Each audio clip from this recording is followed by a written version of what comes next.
Yo, it's Zero, and today I have a video that many of you voted on in a poll that I made on my channel, or my community tab. What if he was given a second chance? And who is he? Well, Yoriichi Sugikuni, the strongest demon slayer to ever live. How would his life be changed? Could he right his wrongs from what he did in the past? Today's video will be just about that. What if Yoriichi was given a second chance at life, more specifically? Along with his memories, meaning that he will be fully conscious of everything around him. If you do like these type of videos on my channel, make sure to like this video and subscribe to my channel to show your support if you are new, or you just haven't subscribed yet. And without any more wait at all, let's get started.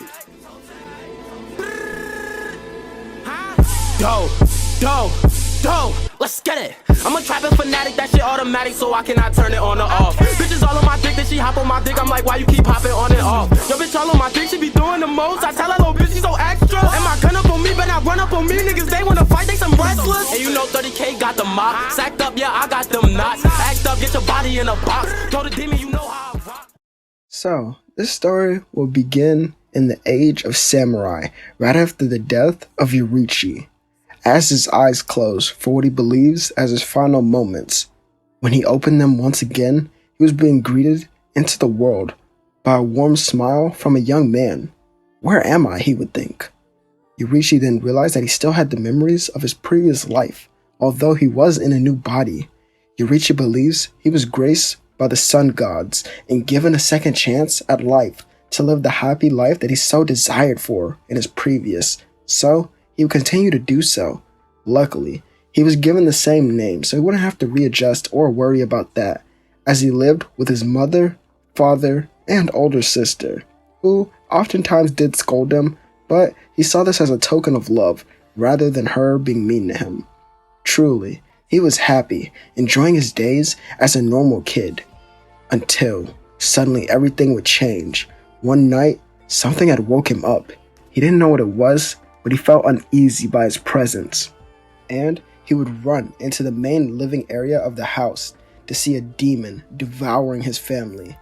Before I continue, I don't think I stated this in in previous statements, but he was reincarnated the same day as Tanjiro's birth.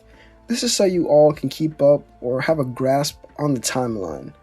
All of Yoriichi's memories start to flood in, as this moment gives him flashbacks to his wife and unborn child suffering the same fate.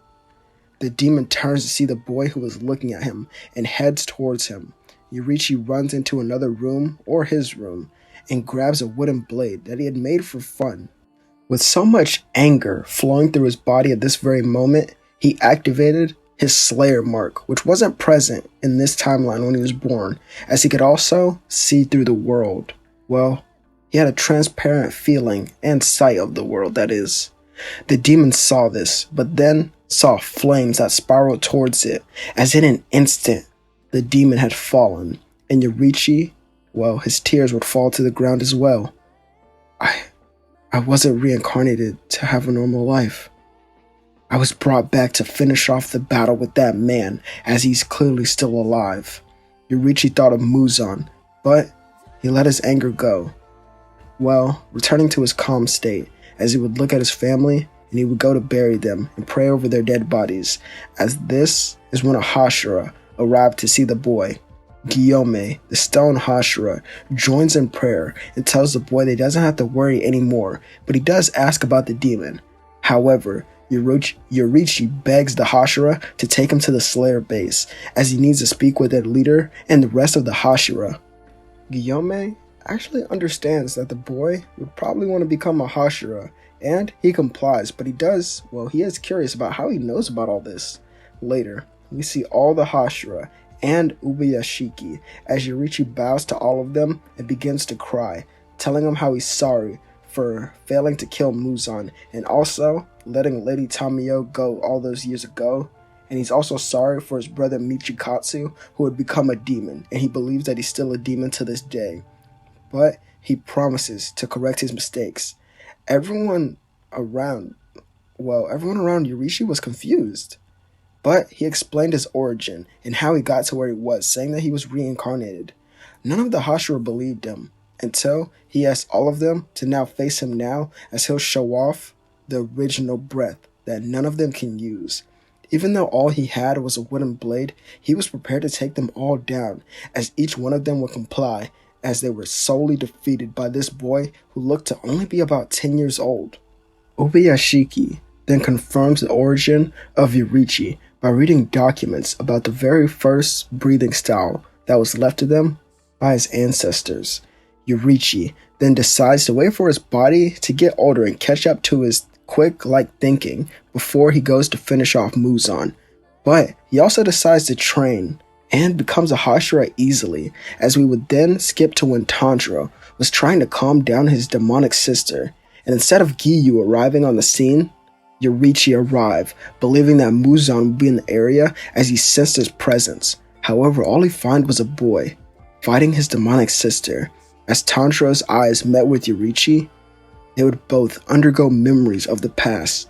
Tanjiro from his ancestors, and Yoriichi, who gets a sort of deja vu while looking at the man who looked like his friend from so long ago. As he would smile at the boy and knocks out his sister. "You wish to save her, don't you?" As Tanjiro nods, and Yoriichi brings him and Nezuko back to the Demon Slayer base. Here is where Yoriichi would explain the situation as he begins to train Tanjiro in the breath of the sun, as it was passed down through his elders, well, his ancestors that is. 3 years go by, as Tanjiro is now a known student of Yoriichi and is on the path to become his successor. Yoriichi gets all the Hashira together who have also been training, and he calls their pupils, heading out to Tokyo to fight Muzan, as this was his last known location. Walking through the street, Tanjiro finds a man and grabs him by his shoulder after getting a familiar scent off of him. Seeing that he was holding a kid causes Tanjiro to grab the baby and roll into the crowd. As Muzan finds this irritating, and his wife, well, she would yell out for him to get the baby back. Turning around, he sees Yoriichi again. "No, it can't be. How are you here?" Muzan used the people around him as decoys, turning them into demons to get away. However, the Hashira were right behind him as he was running, which would lead to them being put in the Infinity Castle way earlier than before. But since these Hashira have all been trained by Yoriichi himself at some point, they would all have the Slayer marks unlocked. And let's start at the bottom and work our way up. Well, we'll go through the important fights really. Tengen and Giyu take on Gyutaro and Daki. I don't really know why I added Giyu in this battle, but I feel like they wouldn't be a bad duo at all. It's like introvert and extroverts, they just kind of go together, you feel me? The two Hashira activate their Slayer marks and go towards the demons. With Giyu here, I don't actually think it would be possible for Daki to survive for a long time, so her head would easily be cut off by him. The problem with this fight is Tengen versus Gyutaro. It would be much harder for the Sound Hashira to keep up with the Upper Moon by himself with no help, which would lead to a switch by Tengen and Giyu.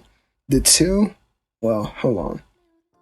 run up to each other and switch opponents, meaning that Giyu was now facing Gyutaro, and at the same time each of them would manage to slice the heads off of these Upper Moons, leading to their deaths. The two Hashira would sit down and smile for just a moment, as they would soon get up, realizing this fight or battle, or maybe even this conflict, was far from over, as the next important fight would be with Upper Moon 5. But I don't actually remember much about this demon, so let's just say that Mitsuri, the Love Hashira, and Obanai, the Snake Hashira, take care of them. Actually, I'll really just be going over the fights that you guys are probably most excited about, so let's skip ahead all the way to Upper Moon 3. Who would wait in a room as two people enter? Tanjiro and Rengoku. Remember, this is a Tanjiro who is basically Hashira level, meaning that this is because, I'm stuttering a lot in this video, hold on. Because of the training that he received from Yoriichi, and he has full control over his Slayer mark and sun breathing, as well as the see-through world. The fight starts, and Tanjiro is the first to attack Akaza, who blocks with ease. However, Rengoku follows up with a swing of his blade, but the martial artist demon slides under it and lands a punch to his side. Tanjiro would use the breath of the sun to slice off the hands of Akaza and push him back. This gives Rengoku enough time to get back into the battle and recover from the punch. The two rush back at Upper Moon 3, who keeps up with all their attacks. It gets to a point where Rengoku blocks a hit for Tanjiro and loses his eye. This angers Tanjiro, who would use the breath of the sun to slice the demon. His blade leaves scars all over the body of Akaza, who would regenerate, who still stands. The Upper Moon begins to mock the two and presents them with the idea of becoming demons. Each of them refuses and goes back to attack the Upper Moon 3. This time, they work together and caught the demon off guard, as Akaza was now being pushed back by the two of them, combining attacks. However, he is not Upper Moon 3 for no reason, as Akaza would stab his arm through the chest of Rengoku. As it was silent for a moment, but then Rengoku uses his blade to slice at the neck of Akaza, getting it halfway through, as Akaza would smile while struggling, enjoying the thought of this battle lasting forever if he could just get Rengoku to turn into a demon, until Tanjiro comes from behind, swinging his blade and finishing the demon off. As Rengoku would fall to the ground, he is sat up by Tanjiro and put up against a wall. The Flame Hashira thanks Tanjiro for helping him, as now he can rest in peace, leaving it in his hands. I was going to have it where many of the Hashira do survive, but I feel like it's more important for them to die and leave it to the next generation. In his dying words, Rengoku gives his sword to Tanjiro and tells him to use it in his moments of need. The younger boy cries while running off to go help more people, as this is where we get Upper Moon 2. Shinobu would already be dead, and Kane, that's how you say her name. I thought I was tripping for a minute, is in trouble because she got her sword stolen by the demon. As another attack is sent towards her, Giyu, Tengen, Mitsuri, and Obanai crash through the ceiling as the four Hashira stand together looking at her. They would ask for updates on the poison that is in the demon's body, and Kane explains how it should only take about 25 more minutes, but they may be able to defeat the demon before then because of his cocky personality. And I'm not gonna lie, I would go over this fight, but when you think about it, Doma in the original lost to one Hashira and two other Slayers who were very close to Hashira level. Like, I don't think Kane and Inosuke were Hashira level, but they definitely were close, but I'd argue that they were too. So I definitely think four Hashira, who've also received training by one of the strongest to ever live, would definitely be able to beat Doma with mid difficulty. Next will be the battle against Kokoshibo, which would most likely be going on by now, with the same group as before, which definitely leads to Yoriichi finding the room and confronting his brother. As Kokoshibo sees Yoriichi, he gets angered, remembering when he was killed by him so long ago, but this time was different. In an instant, Kokoshibo's head was cut off and his body parts along with it severed. He killed him with one move alone. As Kokoshibo, his body drops to the ground, we could see the very same flute that was in two pieces fall as well. So right now, the remaining fighters will be everyone except Shinobu, Rengoku, let me think, who else died? Sanemi's little brother. There's no Inosuke and Zenitsu in this fight because, there isn't in this fight. So everyone else could at least hold their blades and move. Once they find Muzan, it was over.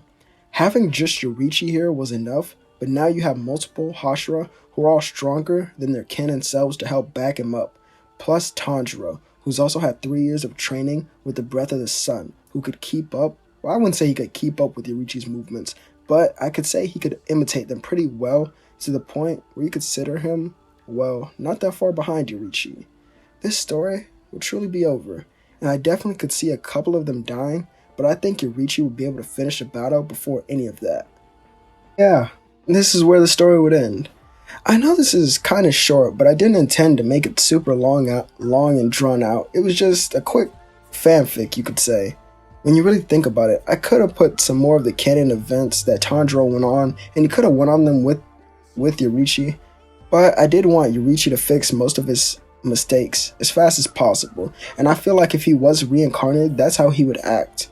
Anyway, if you did enjoy this video, make sure to like and subscribe if you haven't already, as I make content like this all the time on my channel, and subscribing will keep you up to date on my videos. I hope you all have a great day, night, or evening, as this is Zero, and I'll catch you all on the next one.